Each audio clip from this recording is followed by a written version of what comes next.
4 less computer-aided dispatch systems, a potential reduction in staffing, and the dispatch services, of course, are seamless.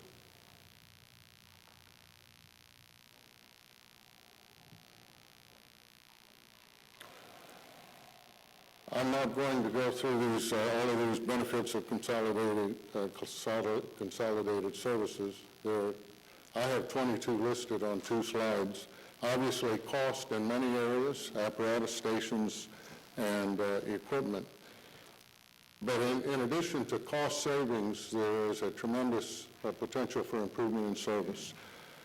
Suddenly, 5 entities become one team, and in addition to saving money, they operate under one guideline, one command structure, whether they're functionally consolidated or completely consolidated.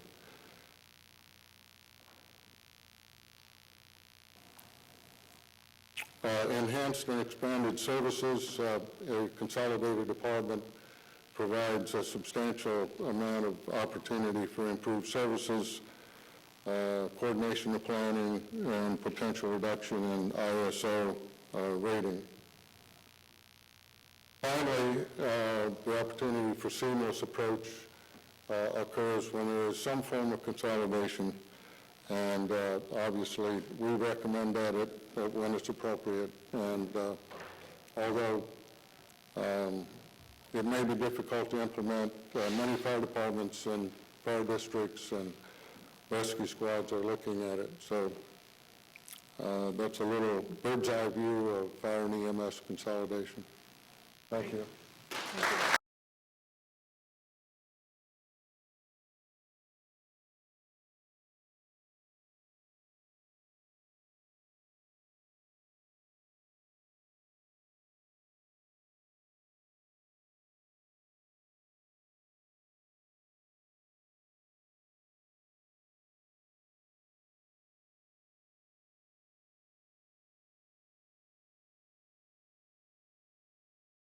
And giving towns options to consolidate. And here's the options for the police department that CGR had given the Princetons. They had given them 5 models. And what's important to note is that most consolidations or shared services previous to this, they have made the mandate that there should be no layoffs, that no one should lose their job. And again, who wants anyone to lose their job? That's not what we want here. But you know, we're facing a crisis. What the Princetons did, that no one else did, is they chose Model 4. Because I've been to consolidation meetings where they say no one is going to be laid off, and so there's no savings. So the Princetons chose Model 4. But what's amazing in what they did is they didn't shoot to Model 4 in the first year. They had a step approach. So they actually did the first model, and then they stepped down to, I believe, the 3rd model, and that in 3 years they would achieve the fourth model, excuse me. And so that's what is so important about the Princetons, is that they had the courage to say, we're going to get the savings that consolidation has promised, and we're going to reduce our police department. And that's one of the reasons why we're here today, is to just talk about this historic achievement from the Blackford people who did it. And this is probably the first time in New Jersey that 2 police departments have been consolidated. So I would just like Captain Sutter, if you can just say a few things about how long you've been a police officer and what town, and sure. I don't have much biography on you, so just... I'm actually from the former borough, Princeton borough. I'm in my 19th year. And as was said, I'm a captain now. Have about 10 years of administrative experience, and have been through a former consolidation vote back early in my career in 1996. So I had some familiarity with it, and knew that it was, in my career, was going to be tackled again, and here we are, some 17 years later. So I'm just very proud to be here and try to share my experiences with you. Lieutenant? My name is Chris Morgan, Lieutenant with the duly consolidated Princeton Police Department. I like to say that I retired from the Princeton Township Police Department as the acting chief, and now I'm in charge of our Support Services Bureau and our Professional Standards Bureau, which houses our traffic unit and our Safe Neighborhoods unit. Those are two units. Because of consolidation, we were able to develop the resources to fully staff them and provide better services to the community.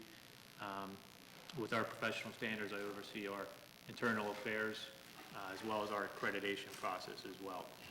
I think the captain and I, or at least our hope today, is to provide a unique perspective to this, since not only were we affected by it as two employees, we were also tasked from our respective agencies to lead the process forward. So be more than happy to answer any questions you may have and hopefully provide some insight and a unique perspective to the process.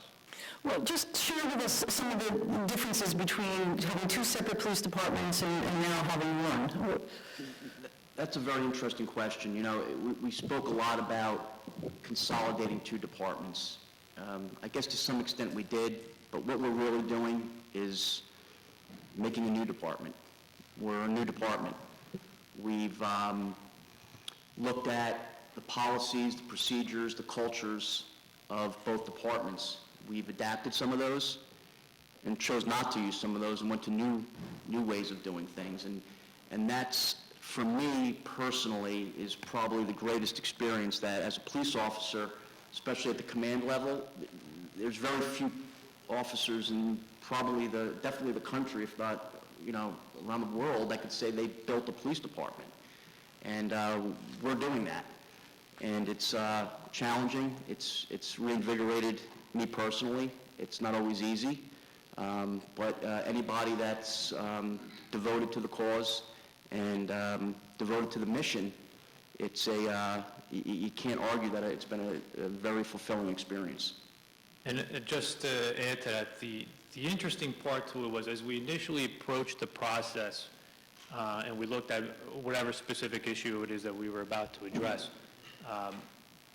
we looked at it, well, should we do it the previous township's way or should we do it the previous borough's way? And I think originally we were kind of locked in on, well, we got to pick one way or the other. And as we started to go through the process, we started to explore a little bit more and realize, the former township way was great for the township, the former borough way worked for the borough, but this is a new police department. There's going to be a lot of new challenges, and it forced us to find a third way, a new way to adapt, to go forward with the new police department. It's called innovation. It's really great. It's funny that what people are most afraid of is the police department going to be better, and I have a high regard for police officers. I was a former mayor myself, and it's just, they're so dedicated that the notion that they wouldn't serve is used as a wedge. And it's really great to hear also now that you had these opportunities that arose. Well, we had two disasters come up. We had Irene last year when you were a separate police department, and now we just had Sandy when you were ostensibly consolidated, or mostly consolidated police department. Can you just weigh in on some of the differences? Sure. Let me start with the most recent, Sandy. I can honestly sit before you and tell you that from an emergency management perspective, at least from my perspective from the former borough, consolidation has had a tremendous positive impact on our ability to provide the emergency management function. In a department of 30 to 35, with the chief of police serving as the emergency management coordinator, it was a task. It was a tremendous task to devote the resources and time that were necessary, to address these catastrophes and storms and such that come. In Sandy, the joint effort, it was realized immediately. The communication between the two departments, we weren't officially consolidated yet. It was just prior to consolidation, a few months obviously prior to the official consolidation. And, cops do what cops do. We got together, we planned, and we got the job done. And that's really what it boils down to. And it was just so much more effective and so much easily performed than Irene. let's go back to Irene. You have two separate EOCs, two separate command structures, two separate police departments and emergency management functions operating within the same community. And obviously, there's issues, and the communication isn't instantaneous. The coordination isn't instantaneous. And there's, as it would be with us now with a neighboring municipality. It's just inherent to the structure in New Jersey. And I just, can honestly tell you that I saw drastic changes between the two, to the positive. And I'm sorry, and with that, with Irene, looking back on it, we truly function as two small police departments with very limited resources. And when we progressed to Sandy and the issues that we dealt with, that I'm thankful that we had all the resources being combined, even though we weren't consolidated as one yet. All the resources coming together throughout the entire town, not just amongst the police department, but through DPW and throughout the rest of the town, helped us tremendously. And just to give you an idea, under Irene, I'm sure we operated independently, and I'm sure in the township we made decisions that affected the borough and vice versa. And with Sandy, we had to reach out to the sheriff's department at one point to help us out with some traffic issues with the traffic lights being down. When those officers came into our EOC, it wasn't well, Princeton Borough asked for them or Princeton Township asked for them. Princeton asked for them. And maybe 2 officers went to the former township and maybe 3 officers went to the former borough. We were able to identify the immediate areas and the most significant areas where we needed to deploy those resources. And that's because we were in the same room communicating and operating under one EOC. That's a very interesting point, that looking at it from a bigger perspective and speaking on behalf of the county or the state, I think it's probably much easier for the county emergency management office as well as the state emergency management office to now deal with Princeton as opposed to possibly competing interests in Princeton Township and Princeton Borough. And I'm interested to hear from them. We haven't really had that conversation yet, but I really believe that's the case. I just want to, kind of emphasize this because as mayor for both during Irene and also during Sandy, there was a really significant difference in the Emergency Operations Center, or EOC, construction. And essentially, under Sandy, we obviously had the two police departments together, but we also had fire, we had EMS, we had Princeton University having a seat at the table, we had the school district having a seat at the table. And it made a tremendous difference in terms of our response times in addressing issues as they arose, because there were many things that we didn't foresee. One of the issues that arose was the fact that we had a tremendous amount of power outages, and we didn't expect that we would have that kind of duration of power outages, and we have many elderly folks in the community, and we had to develop a plan for emergency shelters. And having the school district there enabled us to get the word out almost immediately that we've arranged an emergency shelter at the middle school that remained functional, and we had officers staff it as well, and we offered showers to the community members that were affected by the power outages, and they were even able to stay overnight if they needed to, because the weather was starting to get cold. We also had to plan for our polling stations and getting a new place where people could vote, because it occurred right in the time of the election. So having this in place where officers had a whiteboard where they basically were able to list every single road that was blocked, where trees were down, where lines were down, and continuously updated. It was just night and day difference between the responses in Sandy versus Irene. And I think as a community, from the police perspective, I think we received extremely high marks. So. I'll do one question and then we'll open it up to the audience, but I've done about 70, Courage to Connect New Jersey has done about 70 presentations around the state, all over the state. And invariably one person will say, I want my own police department. If I merge or consolidate with the next town, my police department is going to suffer.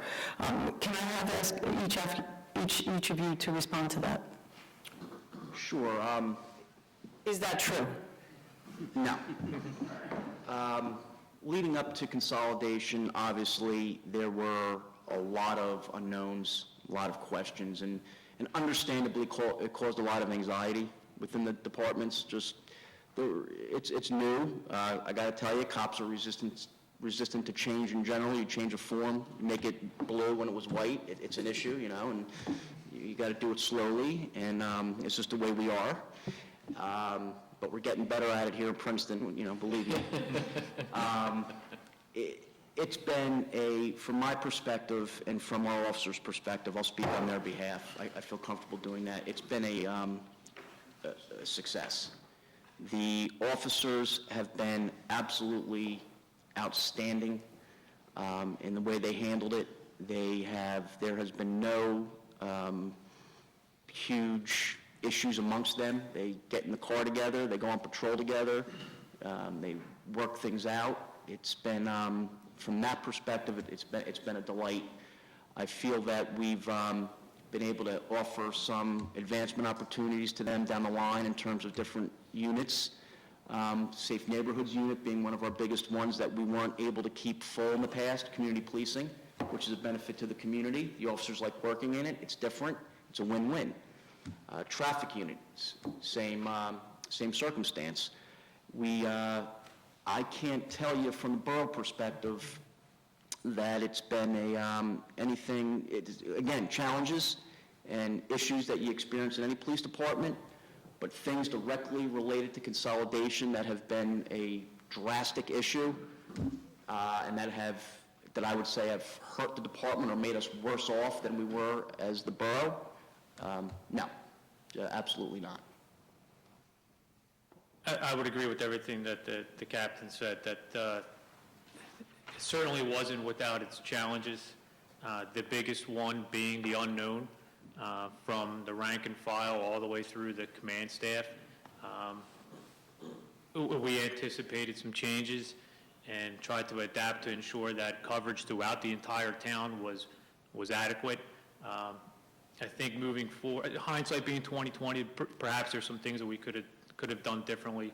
But I think when you rely on your command staff and you look at call volume, you look at the area that needs the attention, and if you divide up the town certain ways and you direct patrols in certain areas and certain times, and you're proactive from that end, the coverage certainly is not diminished within the new Princeton.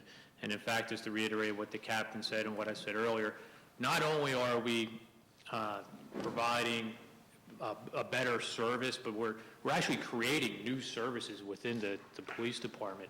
And I think for a lot of our officers, that was one of the unknowns. It was what's going to happen within my career. Now we're seeing the former township had a traffic bureau, but it was very limited.